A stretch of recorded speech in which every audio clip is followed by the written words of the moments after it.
മാധ്യമപ്രവർത്തകയെ അപമാനിച്ചെന്ന കേസിൽ നടനും ബി.ജെ.പി. നേതാവുമായ സുരേഷ് ഗോപി നൽകിയ മുൻകൂർ ജാമ്യാപേക്ഷ 8-ന് പരിഗണിക്കും. വിഷയത്തിൽ ഹൈക്കോടതി സർക്കാരിന്റെ നടപടി തേടി.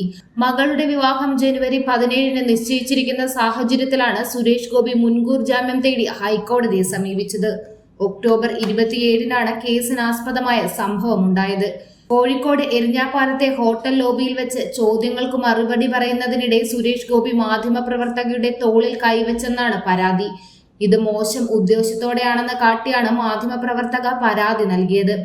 എന്നാൽ തന്റെ പെരുമാറ്റം വാത്സല്യത്തോടെ ആയിരുന്നുവെന്നാണ് സുരേഷ് ഗോപിയുടെ വിശദീകരണം. പിന്നാലെ സാമൂഹിക മാധ്യമ പോസ്റ്റിലൂടെ സുരേഷ് ഗോപി ക്ഷമ ചോദിച്ചെങ്കിലും മാധ്യമപ്രവർത്തക കേസുമായി മുന്നോട്ടു പോവുകയായിരുന്നു. താമരശ്ശേരി ചീഫ് ജുഡീഷ്യൽ മജിസ്ട്രേറ്റ് പരാതിക്കാരി രഹസ്യമൊഴി നൽകിയിരുന്നു. കോഴിക്കോട് നടക്കാവ് പോലീസ് ഇന്ത്യൻ ശിക്ഷാ നിയമം 354 ഏരിയയിലുള്ള 2 ഉപവകുപ്പുകൾ അനുസരിച്ച് ലൈംഗിക അതിക്രമത്തിനാണ് കേസെടുത്തിരിക്കുന്നത്.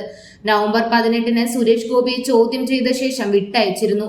എന്നാൽ IPC 354 പ്രകാരം സ്ത്രീത്വത്തെ അപമാനിച്ചെന്ന കുറ്റം കൂടി കേസിൽ ഉൾപ്പെടുത്തിയെന്നും അറസ്റ്റ് ചെയ്യുമെന്ന് ആശങ്കയുണ്ടെന്നും ചൂണ്ടിക്കാട്ടിയാണ് ഹർജി. ജനുവരി 17-ന് മകളുടെ വിവാഹം ഗുരുവായൂരിലും സൽക്കാരം തിരുവനന്തപുരത്തും നടത്താൻ തീരുമാനിച്ചിരിക്കുകയാണ്. ഈ സാഹചര്യത്തിൽ തനിക്ക് മുൻകൂർ ജാമ്യം നൽകണമെന്നാണ് സുരേഷ് ഗോപിയുടെ ആവശ്യം. കൂടുതൽ വാർത്തകൾ അറിയുവാനായി ഈ ചാനൽ സബ്സ്ക്രൈബ് ചെയ്ത് ഫോളോ ചെയ്യുക.